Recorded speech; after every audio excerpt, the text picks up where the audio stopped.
Bonjour Renaud Girard. Je voudrais avoir un commentaire sur ces différentes déclarations de votre part, parce que la question qu'on se pose qu'on se posait déjà hier soir, c'est si les Européens étaient vraiment d'accord sur l'Ukraine. Je vous pose d'autant plus la question que ce lundi matin, le ministre britannique de la Défense, sur les ondes de nos confrères du Times, a apporté un démenti à ce que déclare Emmanuel Macron dans nos colonnes, en disant « Il n'y a pas d'accord sur ce à quoi ressemblerait une trêve.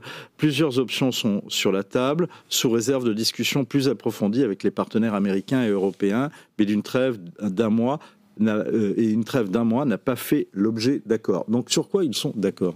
Sur les objectifs, comme dit Giorgia Meloni ? Non, d'abord, je pense ils ont été d'accord pour réparer l'humiliation qui a été faite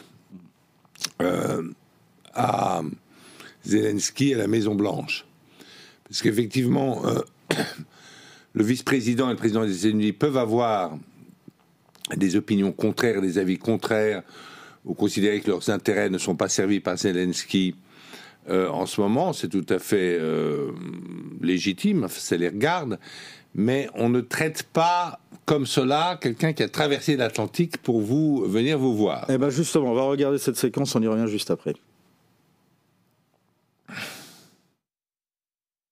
First of all, during the war, everybody has problems. Even you, but you have nice ocean and don't feel now, but you will feel it in the future. God bless. You don't know that. God bless. God bless. You will not have war. Don't tell us what we're going to feel. We're trying to solve a problem. Don't tell us what we're going to feel. I'm not telling you. Because you're in no position to dictate that. Remember this. You're in no position to dictate what we're going to feel. We're going to feel very good. You will feel influence. We're going to feel very good and very strong. You will feel influence. You're right now not in a very good position. You've allowed yourself to be in a very bad position, and he happens to be right about it. From the very beginning of the war, you're not in a good position. You don't have the cards right now. With us, you start having cards. Right now, you don't. Yeah, you're playing cards. Mr. President. You're playing cards. Serious. You're gambling with the lives of millions of people. You're gambling with World War III. What do you think? You're gambling with World War III. And what you're doing is very disrespectful to the country, this country. It's back to you. Far more than a lot of people said they should have. Vous dites que c'est une humiliation pour Zelensky.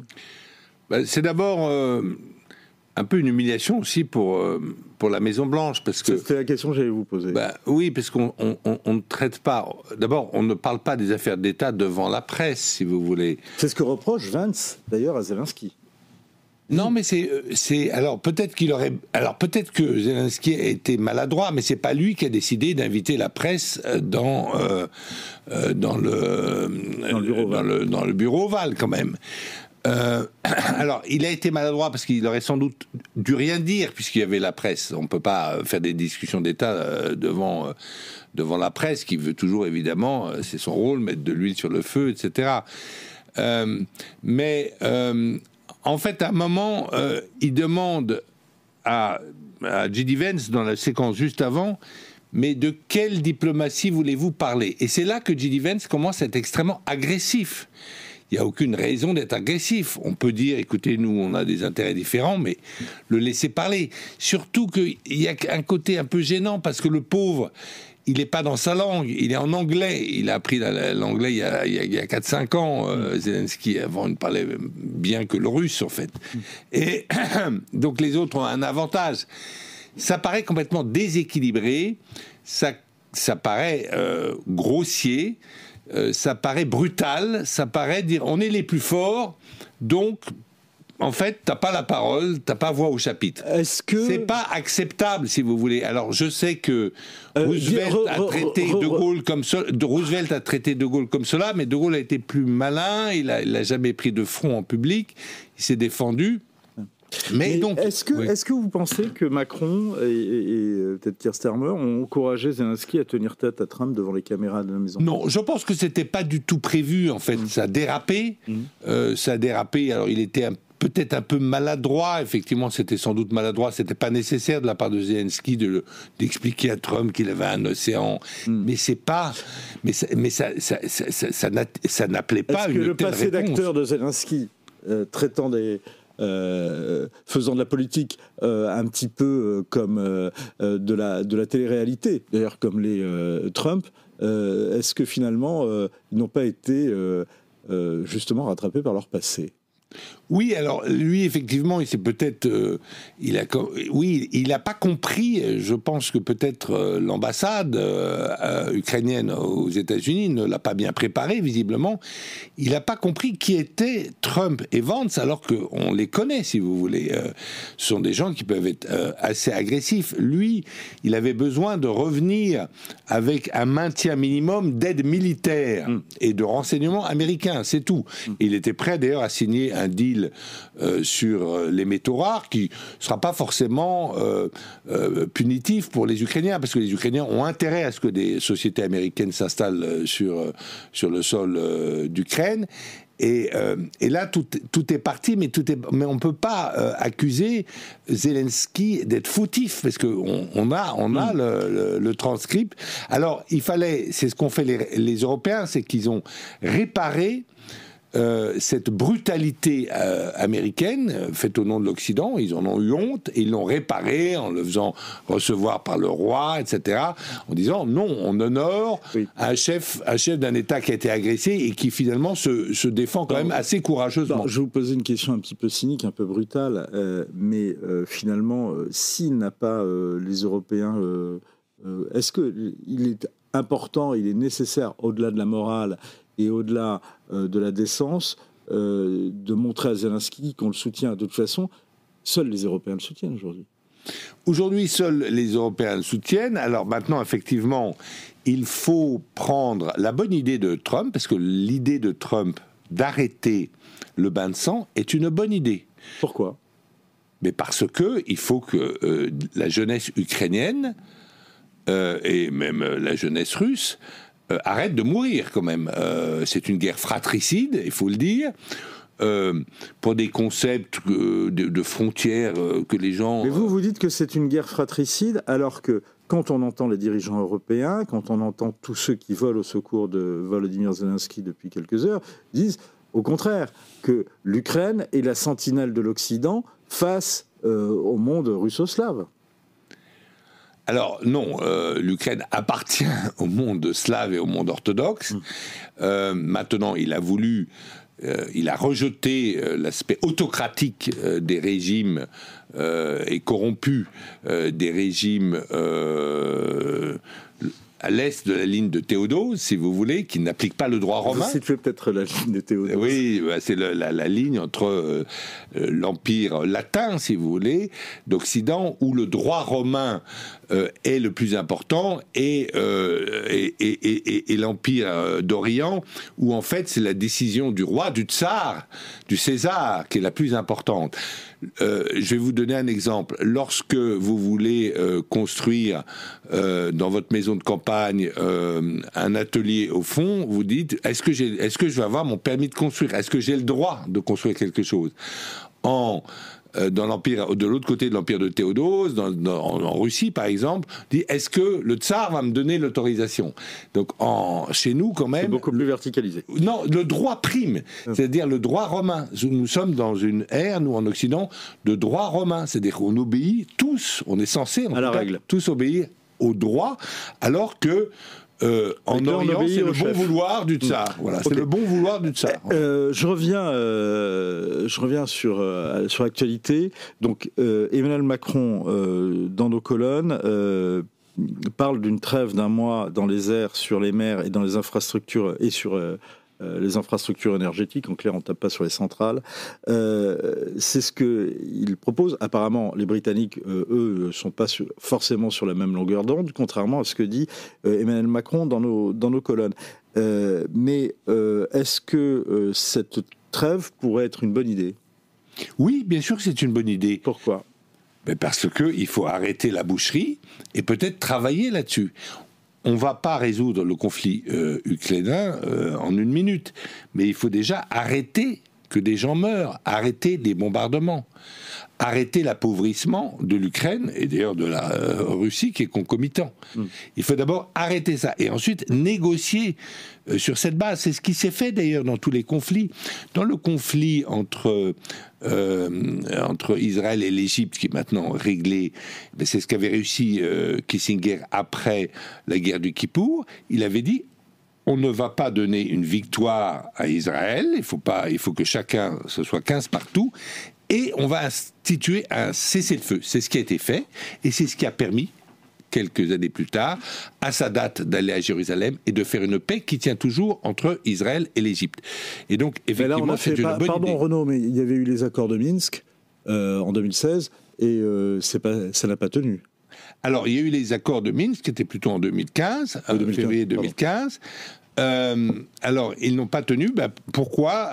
C'est un peu technique, mais c'est parce que, en fait, Zelensky voulait les tenir, c'est-à-dire que ça prévoyait l'introduction dans la constitution ukrainienne d'une sorte d'autonomie pour les régions de l'Est, du Donbass, les régions russophones.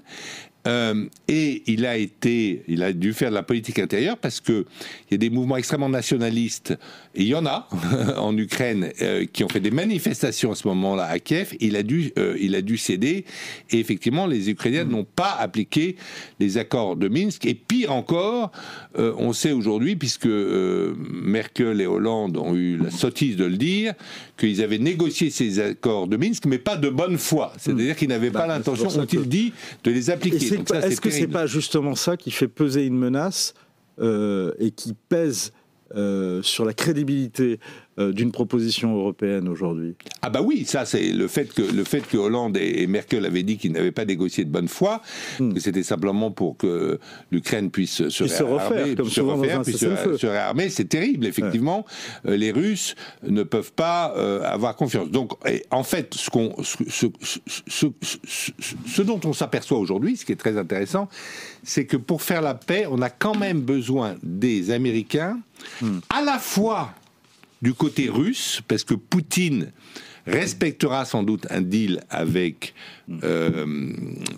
Trump, et du côté ukrainien, parce que Zelensky nous a quand même dit, malgré son algarade, des conditions de sécurité qui ne sont pas américaines ne sont pas des garanties de sécurité. Voilà ce qu'il nous a dit Zelensky il y a 15 jours. Les États européens sont-ils en mesure de consacrer 3 à 3,5% du PIB au budget de leur défense ? C'est une histoire de volonté. Ils le faisaient en 1990. Oui, alors il faut arrêter d'être une sorte d'État social complètement hypertrophié, où on finance tout et n'importe quoi. Donc ça veut dire que si on passe à 3 ou 3,5% de notre PIB, c'est-à-dire qu'il va falloir tailler ailleurs. Il va falloir tailler ailleurs. Augmenter les impôts. Oui, ou bien par exemple, comme disent les Danois, mettre la retraite à 70 ans. Oui, il faut tailler dans les dépenses sociales, dans les dépenses publiques. Il faut faire des efforts et des sacrifices. Et des sacrifices. Mais il faut travailler plus en France, bien sûr, pour dégager de la richesse. Il faut travailler beaucoup plus longtemps, et faire des choix. On vit dans un monde plus dangereux, c'est l'évidence. Il n'y a pas que la Russie qui est une menace. Il y a le djihadisme, il y a pas mal de menaces dans le monde, et donc effectivement il faut se réarmer. Et la France, par exemple, elle a un immense territoire maritime, une zone économique exclusive de 10 millions de kilomètres carrés, la deuxième du monde. Eh bien, elle doit la défendre, et donc il faut augmenter les crédits de la marine. Conserve-t-on la souveraineté et la pleine mesure de notre maîtrise nucléaire si on associe d'autres États à des exercices de force de dissuasion, comme l'évoque le président de la République dans le Figaro ? Alors, on peut tout à fait, effectivement, faire des exercices militaires, pourquoi pas, sans trop en parler, sans trop parler, parce que le principe de la dissuasion, c'est de maintenir le flou sur les intentions pour que l'adversaire ait peur, vous voyez. Mais des exercices, pourquoi pas. Mais en revanche, il faut bien comprendre que la dissuasion nucléaire, elle est seulement française. Il faut un chef. Il faut c'est pas un comité qui peut appuyer sur un bouton, c'est uniquement le président de la République. Comme le dit Emmanuel Macron, française. que la dissuasion nucléaire française a toujours eu une dimension européenne. Alors, dans le plan Fouché, effectivement, De Gaulle avait à l'origine de la dissuasion nucléaire. Voilà, le plan Fouché, De Gaulle avait déjà proposé d'étendre un peu le parapluie. Il avait parlé du Benelux. Et donc, en fait, il ne faut pas dire la doctrine française, elle doit rester la même. C'est le président de la République actionne la frappe nucléaire, qui est en 2 étapes, hein, parce qu'il y a les avions qui font des frappes plus ciblées, et ensuite les avions, les Rafales équipés de bombes atomiques, et ensuite il y a les missiles qui sont tirés par les sous-marins. Là, c'est la destruction généralisée. Voilà. Et donc, mais il le dit quand les intérêts vitaux de la France sont en cause. C'est à lui de le juger. Il n'a pas à dire à l'adversaire, à l'ennemi potentiel, quels sont les intérêts de la France. Peut-être, effectivement, que la Banque de Francfort, qui imprime notre monnaie, fait partie des intérêts vitaux de la France. Mais en tous les cas, la décision d'utiliser la dissuasion nucléaire ne peut pas être partagée. Ne peut pas être partagée. Une armée, ça a un chef. En France, c'est le président de la République. Une armée ne peut pas avoir deux chefs. Est-ce que vous pensez qu'Emmanuel Macron est en train de remettre en cause ce principe ? Je ne pense pas. J'ai lu la déclaration du ministre Lecornu et ministre des Armées, et ce qu'il disait était pour le moment extrêmement clair. Toute dernière question, Renaud, et une réponse courte s'il vous plaît, mais c'était le thème un petit peu de notre échange. Est-ce que les Européens peuvent, par la politique du forçage de main et du fait accompli, parvenir à s'imposer dans les discussions sur l'avenir de l'Ukraine, ou du moins à infléchir Donald Trump ? Je pense qu'ils peuvent infléchir Donald Trump parce qu'il a quand même, Donald Trump a quand même besoin de l'Europe, parce que il verra que il réussira pas en fait à détacher la Russie de la Chine. Il arrivera pas à faire son renversement d'alliance. Pourquoi ? Il comprendra, mais parce que les régimes russes et chinois sont beaucoup trop étroitement imbriqués. Ils refusent la démocratie, pensent que c'est une idiotie. Mais la Russie, l'URSS et la Chine étaient 2 systèmes communistes, et ils se sont brouillés. Et les Chinois s'étaient rapprochés des Américains. Les Chinois, grâce à la diplomatie de Kissinger. Mais aujourd'hui, les Chinois et les Russes ont compris que d'ailleurs tout peut changer en 2 ans dans la politique américaine. On a vu la politique américaine faire des zigzags, alors que leur alliance, c'est-à-dire que la Chine exporte des produits manufacturés à la Russie, et la Russie lui donne toutes ses ressources naturelles, ça convient pour le moment aux 2 grandes puissances, et ni les Russes ni les Chinois ne font confiance à un deal à long terme avec les Américains. Merci beaucoup, Renaud Girard. Votre chronique est à retrouver ce mardi dans les pages du Figaro. Elle portera elle portera justement là-dessus, c'est-à-dire ça sera... Je vais défendre le méga. Qu'est-ce que c'est que le méga ? Make European Great Again. C'est-à-dire dans les colonnes du Figaro dès ce lundi soir et ce mardi dans l'édition papier. Merci beaucoup, Renaud.